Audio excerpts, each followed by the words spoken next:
Hello दोस्तों, नमस्कार। मैं पंकज टेकी sir, founder of Talent Academy zero one. स्वागत करता हूं आप सभी को टैलेंट अकेडमी जीरो वन परिवार में। जैसा कि आप सभी को पता है कि RRB technician grade one, technician grade third, technician पीसी मॉल, इन सभी विद्यार्थियों का जो विद्यार्थी एग्जाम को क्वालिफाई किए थे, उन विद्यार्थियों का डॉक्यूमेंट्स वेरिफिकेशन और मेडिकल चल रहा है, जिसमें से काफ़ी जोनों का डॉक्यूमेंट्स वेरिफिकेशन और मेडिकल कंप्लीट हो चुका है। कुछ ऐसे जोन है जिसका अभी बाकी है। इसी बीच एक ऐसा जोन है जिसका पैनलिस्ट आया है, तो आज हम उस पैनलिस्ट के बारे में जानकारी देंगे और विद्यार्थियों को मन में जो कट ऑफ है ना, कट ऑफ को लेकर के एक झोल टाइप सा मन में उलझन हो रहा है विद्यार्थियों का। तो आज कट ऑफ की क्या सच्चाई है उस चीज़ को भी मैं बताऊंगा कि इस जोन में क्यों इतना कट ऑफ बढ़ रहा है, इसका मतलब क्या है। फिर इसी वीडियो में आप सभी को उस जोन में कितने एब्सेंट कैंडिडेट हैं उनके बारे में भी बताएंगे, क्या उनके लिए कोई सेकेंड डिवी या वेटिंग लिस्ट का प्रावधान किया गया है, उन सारी चीज़ों पर मैं बात करूंगा आप सभी से। तो सबसे पहले जो भी कैंडिडेट नए हैं और इस प्लेटफॉर्म को देख रहे हैं, तो मैं बता दूं कि एकमात्र ऐसा प्लेटफॉर्म जिस पर विद्यार्थी कमेंट करते हैं और उस कमेंट का सलूशन मैं नेक्स्ट डे शाम को प्रोवाइड करता हूँ।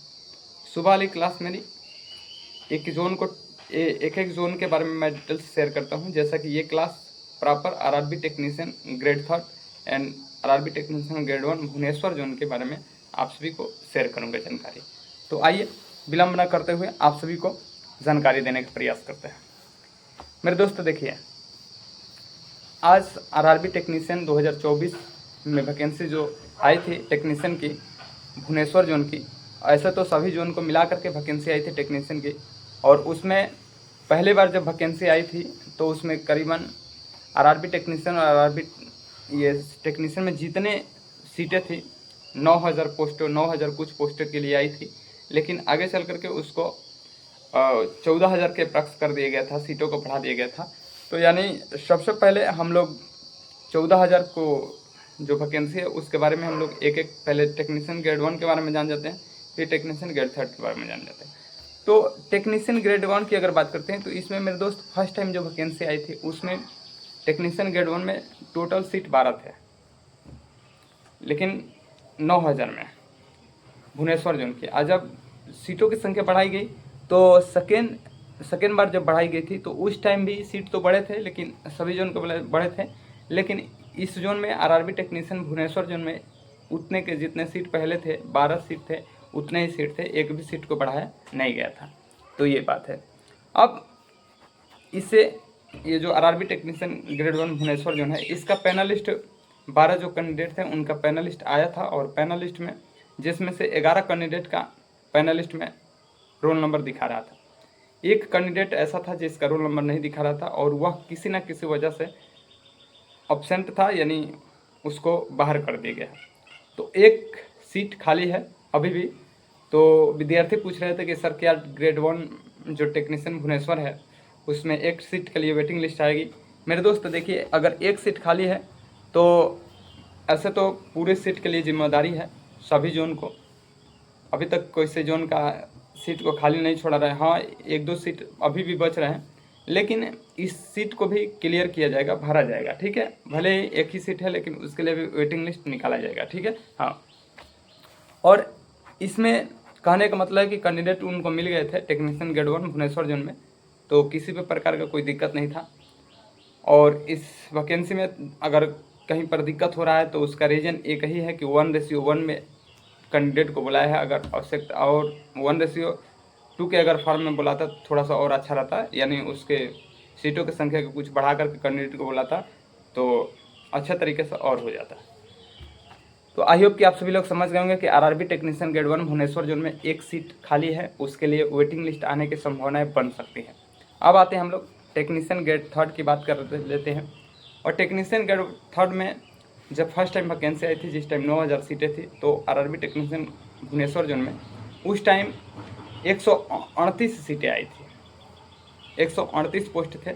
लेकिन जब सीटों की संख्या को 9000 से बढ़ा करके 14000 किया गया था तो उस टाइम 16 सीटों को और बढ़ाया गया था। तो यानी 138 में अगर हम 16 को ऐड कर देंगे तो सीटों की संख्या, टोटल सीटों की संख्या 154 हो जाएगी। अब 154 सीटें ग्रेड थर्ड में थी भुवनेश्वर जोन की। अब यहाँ पर विद्यार्थी ये पूछ रहे थे कि सर कितने कैंडिडेट अब्सेंट हैं। तो मेरे दोस्त देखिए, मैंने इससे पहले चाहे मैंने रांची के बारे में बताया है, अहमदाबाद के बारे में बताया है, मुंबई के बारे में बताया है, रांची नहीं चेन्नई के बारे में बताया है, सटीक तरीके से जानकारी दी है। उसमें मैंने जिस तरह से परसेंटेज निकाल करके बताया था, सेम तरह से आने वाली वैकेंसी में जो टेक्नीशियन मुंबई जोन में जो निकले थे ग्रेड 1 में, बिल्कुल उसी तरह से अब्सेंट विद्यार्थी हुए थे। अभी भी मेरा जो अनुमान है वह अनुमान इसमें भी भुवनेश्वर जोन में भी राइट देखने को मिला है।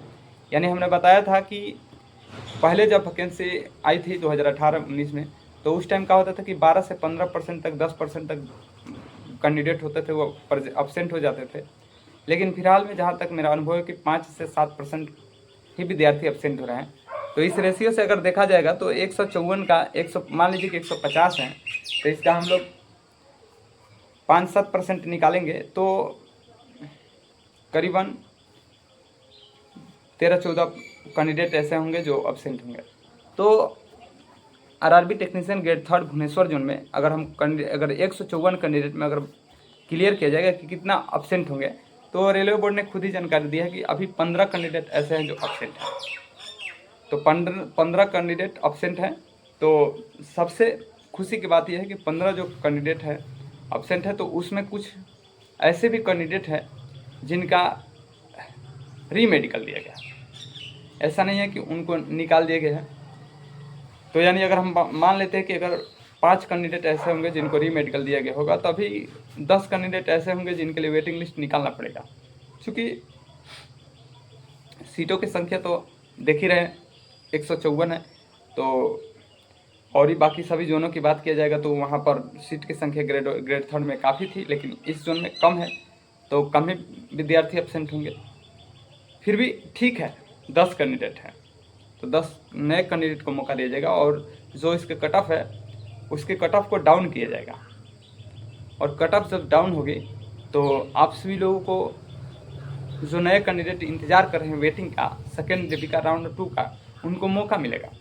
और उनको मौका मिलेगा तो खुशी होगी ही। मान लीजिए कि जो बाहर है अगर उसका सिलेक्शन होगा तो निश्चित तौर पे खुशी होगी। तो मैं इसलिए कहता हूँ कि मेरे दोस्त आप सभी लोग अपने जोन के जो साइट है उससे लगाव रखें। जैसे मान लीजिए कि आरआरबी भुवनेश्वर जोन की जो साइट है उससे आप एक्टिव रहे, थोड़ा सा आप लोग देखिए अगर 1-2 नंबर से अगर बाहर है तो, क्योंकि कट ऑफ में 1-2 नंबर कोई माने नहीं रखता है।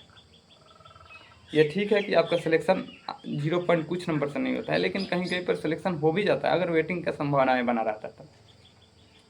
तो 15 अब्सेंट कैंडिडेट को फिलहाल में बताया गया है। अब ये 15 कैंडिडेट का रीज़न क्या है कि किस वजह से ये बाहर हुए, तो सबसे पहला रीज़न ये है कि कैंडिडेट डीवी में कोई ना कोई प्रॉब्लम होगा, उस वजह से वह बाहर हुआ होगा। दूसरी बात कर लेते हैं, और विद्यार्थी मेडिकल में कोई प्रॉब्लम होगा, इस वजह से वह बाहर हो गया। तीसरा बात है कि एक तो 1:1 फॉर्मेट में बुलाया है, तो इसका भी प्रभाव देखने को मिलेगा अब्सेंट में। चौथा अगर बात किया जाएगा तो डीवी मेडिकल 1:1, और कुछ कैंडिडेट ऐसे होंगे जिनका सिलेक्शन अब्सेंट की कगार में देखा जाएगा। अगर कुछ कैंडिडेट ऐसे भी होंगे जो कि यूपी पुलिस में, बिहार पुलिस में, टीचर में और भी कुछ वैकेंसियों में हो गए होंगे, तो उनका भी सीट खाली होगा। ये सारे रीजन को अगर एक जगह कलेक्ट किया जाएगा तो इस 4-5 रीजन है जिसकी वजह से विद्यार्थी अब्सेंट हुए हैं। जो 15 विद्यार्थी अब्सेंट हुए हैं, तो जो लोग सोए हैं जिनको ये लग रहा है कि मेरा सिलेक्शन 0 पॉइंट कुछ नंबर से नहीं हुआ है, तो उनको फिलहाल में जगना पड़ेगा, और जगेंगे तभी आपका सिलेक्शन होगा, अन्यथा नहीं होगा। तो आप सभी को पता ही है कि मैं जो विद्यार्थी डिमोटिवेट हो जाते हैं उनको मैं मोटिवेशन का काम करता हूँ। तो फाइनली आप सभी को पता चल गया कि RRB technician grade 1 Bhubaneswar zone में 1 सीट अब्सेंट है, और आरआरबी टेक्नीशियन ग्रेड थर्ड में 15 सीटें अब्सेंट हैं। तो निश्चित तौर पर नए कैंडिडेट को बुलाया जाएगा। अब बात किया जाएगा कट ऑफ की लेवल पर बात किया जाए, तो विद्यार्थी ये पूछ रहे थे कमेंट में कि सर भुवनेश्वर जोन में सर कट ऑफ किसी कैटेगरी में बढ़ गई है। मेरे दोस्त कैटेगरी में देखिए, अब ये कट ऑफ जो है कट ऑफ बढ़ नहीं रहे हैं, ठीक है, ये पैनल की कट ऑफ आई है। अब इसमें क्या होता है कि किसी कैंडिडेट का जो मार्क्स होता है ना, उसी को प्रिंट करके और छाप दिया जाता है। मान लीजिए कि किसी का 83 है, किसी का